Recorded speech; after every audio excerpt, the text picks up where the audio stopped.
Finally guys দেখতে দেখতে চলে আসলো আমাদের ফাইনাল খেলা। আমাদের টিমে কতজন নিগ্রো ছিল এবং ফুল খেলাটা চালাতে আমাদের কত টাকা খরচ হয়েছে সবকিছু থাকছে আজকের ভিডিওতে। হাই এভরিওয়ান, কি অবস্থা সবার? আশা করি সবাই ভালো আছেন। আলহামদুলিল্লাহ আমিও ভালো আছি। আজকে আমরা খুবই এক্সাইটেড বিকজ আজকে আমাদের ফাইনাল খেলা, যেটার জন্য আমরা সকল অপেক্ষা করতেছিলাম। আপনারা হয়তো আমার ভয়েস শুনে বুঝাই গেছেন আজকে খেলাতে কি হতে যাচ্ছে। দীর্ঘ একটা অপেক্ষার পর ফাইনালি ডেট পড়ে গেল ফাইনালের। অনেকে তো হাল ছেড়ে দিয়েছিল মেবি খেলাটা আর হবে, বাট না, খেলাটা হবে আর তার ডেট আজকে। এদিকে আমরা সব ভাইরাল প্লেয়ার নিয়ে রওনা দিয়ে দিলাম দড়িচর মাঠের উদ্দেশ্যে বিকজ ওইখানে আজকে আমাদের ফাইনাল খেলা। গাইস আজকে কিন্তু একটা ইতিহাস হতে যাচ্ছে যেটা আপনারা ফুল ভিডিওটা দেখলে বুঝতে পারবেন। এদিকে নিগ্রুদেরকে দেখার জন্য পুরো গ্রাম ভাঙা পড়ছে। দুঃখের বিষয় একটাই, তাদেরকে ক্যামেরার সামনে আনতে পারতেছে না বিকজ তারা মহিলা মানুষ। পারতেছেন গ্রামে প্রাইভেসিও মেইনটেইন করতে হয়। গাইস এই ফরেন প্লেয়ারটাকে কারা কারা চিনেন তারা কমেন্ট করে যান। আমি মানি যারা কিনা সোশ্যাল মিডিয়া স্ক্রল করে তারা 100% তাকে চিনে বিকজ কিছুদিন আগে তার একটা ভিডিও সোশ্যাল মিডিয়াতে প্রচুর পরিমাণে ভাইরাল, যেখানে সে একজনের কাছ থেকে পানি চাচ্ছিল, সে পানিটা না দিয়ে তার মুখে মাইরা। আর এই ভিডিওটাই সোশ্যাল মিডিয়াতে একদম জ্বর তুলে দিচ্ছে। শুধু এই না, তাকে ছাড়া অনেকগুলো ভাইরাল প্লেয়ার ছিল যেমন সলমান ছিল আর অনেকেই আছে যাদের নাম আমি ঠিক জানি না। গাইস এই ছিল আমাদের ন্যাশনাল সাইদুল ভাই, যার পরিচয় নতুন করে দেওয়ার কিছুই না। আমাদের খেলায় ভাই আর কত বড় অবদান রয়েছে যদি এই ভিডিওতে বলতে যাই তাহলে ফুল ভিডিওটা অর হয়ে যাবে। এই ভিডিওতে আর তাকে নিয়ে কথা বাড়াবো না, নেক্সট ভিডিওতে আমি সবকিছু খুলে বলবো। এদিকে আমাদের গ্রামের সকল একদম আনন্দের সাথে মাঠের দিকে রওনা। তাদের স্লোগান শুধু একটাই ছিল যে তারা জয় নিয়ে ফিরবে। কি মনে হয় আমরা কি জয় হতে পারবো? এটা জানতে হলে শেষ অব্দি ভিডিওটা দেখতে হবে। রাস্তায় রাস্তায় বোমা ফোটাতে ফোটাতে যাচ্ছিলাম, দেন আমরা গাড়ি দুটো পরে দড়িচর মাঠের উদ্দেশ্যে। এদিকে ছোট ভাইদেরকে ডাইকে গাড়িতে উঠে মাইনকার চেপে বেড়ে গেল। দেখতে দেখতে চলে আসলাম আমরা দড়িচর। সব প্লেয়ারদের সাথে আমরা এন্ট্রি নিতেছিলাম মাঠের। রাস্তাঘাট দেখতেছি একদম জ্যাম লেগে গেছে, সব মিলে একদম ক্রাউড হয়ে আছে।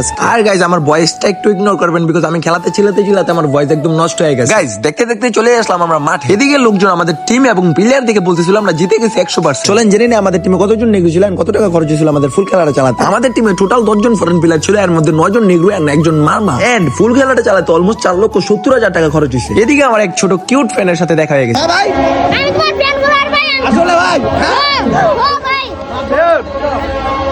তুমি ব্লগে থাকলা ভাই, লাইক করবা বেশি বেশি করে। হ্যাঁ ভাই রিপোর্ট ফাইল মনে ঠিক আছে ভাই।